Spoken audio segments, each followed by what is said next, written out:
Hey everyone, this is Hypo. Welcome to a brand new series. This is Kirby 64, the Crystal Shards. Now, before we get started, I'm gonna change the options here for a little bit. You can actually change to this. Well, didn't mean to change that. You can change the display down here for your lives and to see everything. I just think that fits the channel better.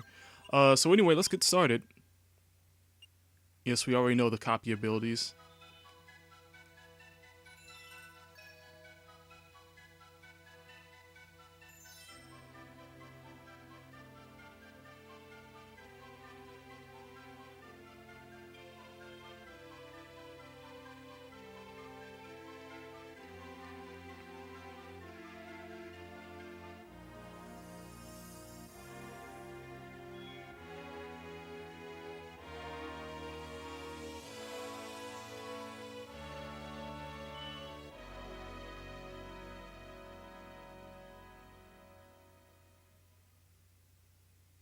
Alright, so let's get started off with Popstar.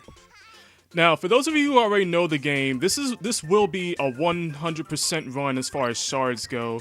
I'm going to collect every shard and show how you get every shard for those people who don't know.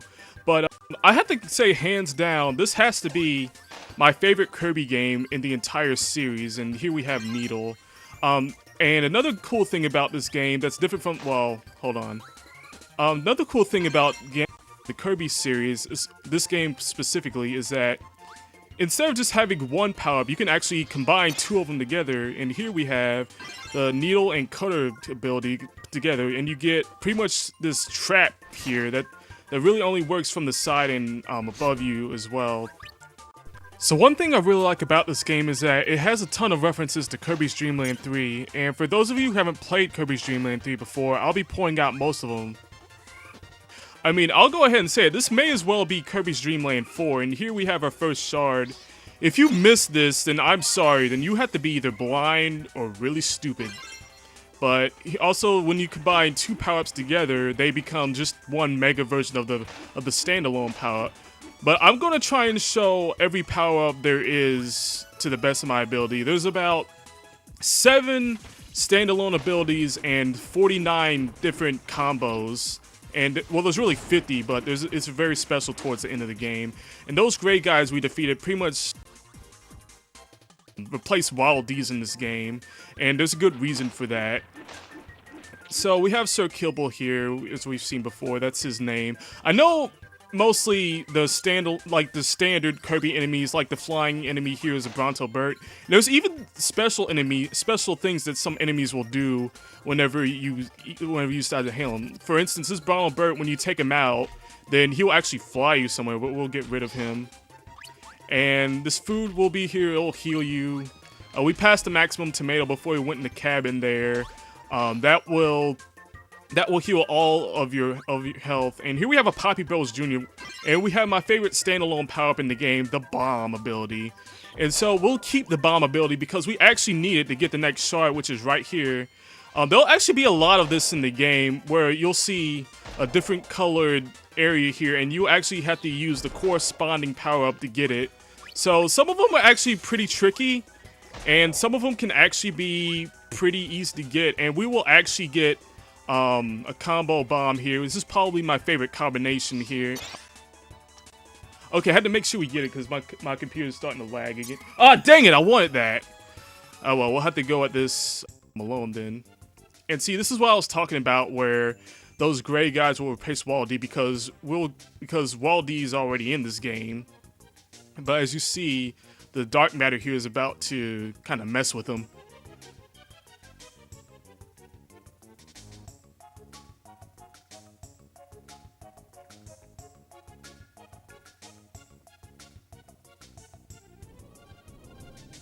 But he's not Wild D anymore, now he's Waldo.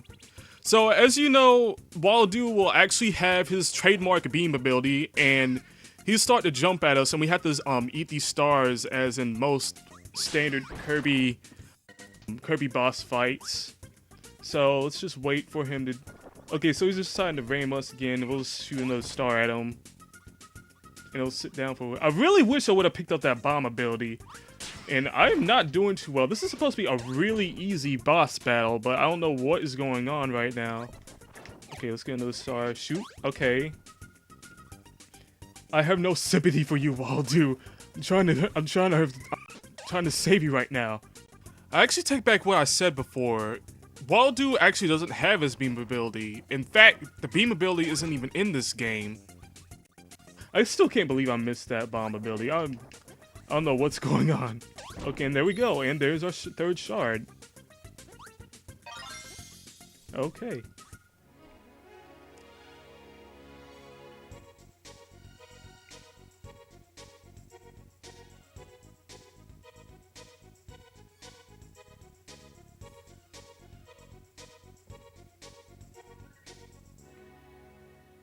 And with that, that's the end of the level. And after every level, after every regular level, you have to play this mini game here, where you have to choose your direction of what you want. I think I will go for the maximum tomato here. And the farther back your arms are, the farther you'll go. But the higher your arms up, the higher you'll go. So let's go for the middle. Well, I got the meat. That works too. Alright, on to the next level. And I have to say, this is probably one of my more favorite levels in this game. I mean, just listen to this music for a little bit.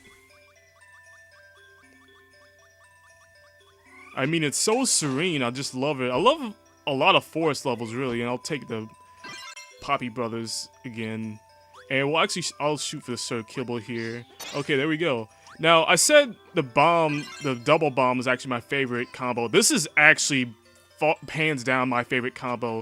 Exploding shurikens. Yeah, basically just press B and shoot shurikens at everybody and they'll instantly explode. And also we have these stars here that we can collect. These are basically the coins of the game. If we get 30 of them as depicted by the meter down there, then we'll actually get an extra life.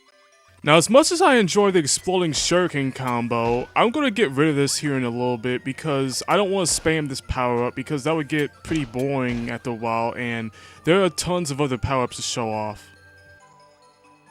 And actually, you know what? I'll just show off what we can do with these parasol guys here. With these parasol dudes here, we can actually jump and we can float down, just like the regular parasol ability from other Kirby games. And I'll actually go ahead and show off the bomb and rock here. Now, this is by far the most powerful combo in the game. So powerful, in fact, that it can actually hurt you unless you duck and put on the Met Hat like that. What the dynamite will do is it will destroy every enemy on the screen that's destroyable, unlike these Gordos here, which are indestructible. Now, the drawback with this power-up is that you can't detonate it remotely. You have to either wait until it explodes, which will take a little bit, or you can throw it at an enemy and it'll explode on impact. Now, as much as I like blowing things up, I seriously don't think that this power-up is worth the cost. I'm not too big a fan of this power-up, but we'll just get rid of that. We'll show that later. But I'll just grab a needle here, and what else we have in here? Oh, you know what? I know what this is. No, wait, we already missed the spark ability.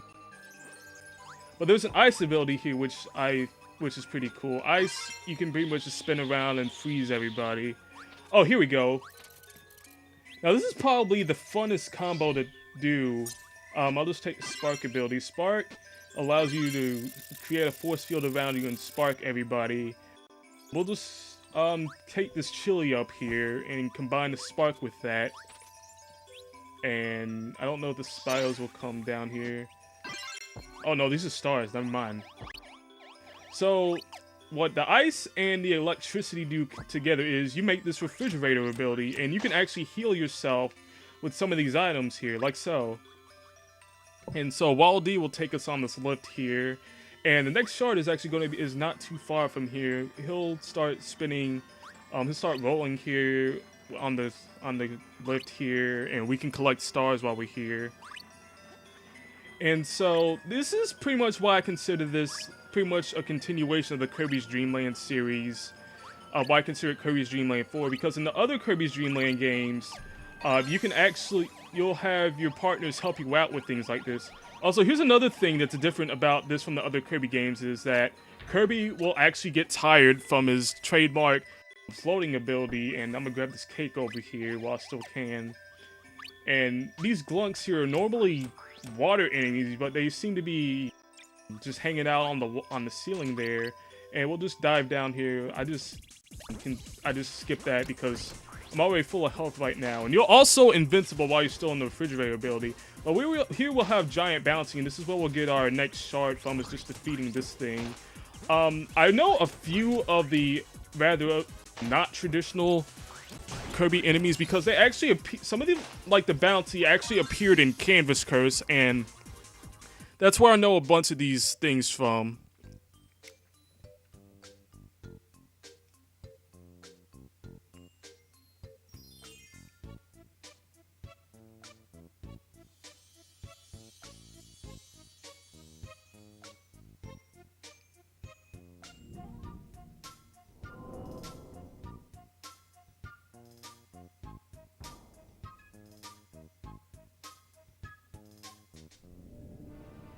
And no matter how many times I see that cutscene, it will always freak me out. This is Adeline, the painter girl returning from Kirby's Dream Land 3. Yes, that is a girl, by the way. Basically what she'll do is she'll basically send these enemies, paint and send enemies out at you. And you have to defeat every one of them.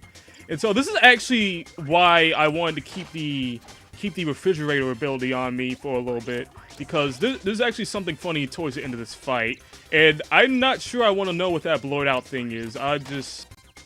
We'll just leave that to the imagination. And so she'll get mad and send out this giant freezy enemy here, which is essentially a second mini boss. So we'll just shoot food at him, and be careful, he'll start.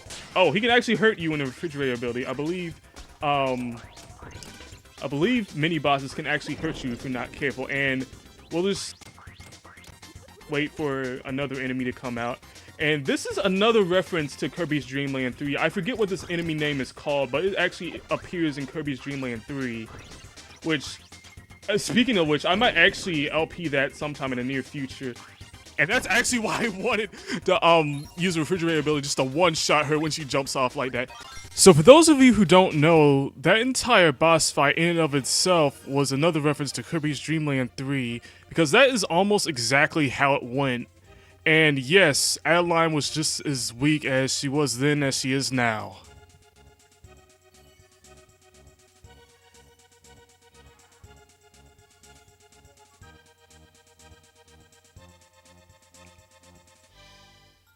So with that, we'll shoot for another minigame. Let's see. I guess I'll go for the green star here. These green stars, I believe, give you 3 ticks. Oh, I didn't get anything. Okay. Alright, so now that we have another friend of our party, that's going to do it for this episode of Kirby 64. Thank you all for watching. This has been Hypo Wallow, and until next time, I'll see y'all later. Take care, everybody.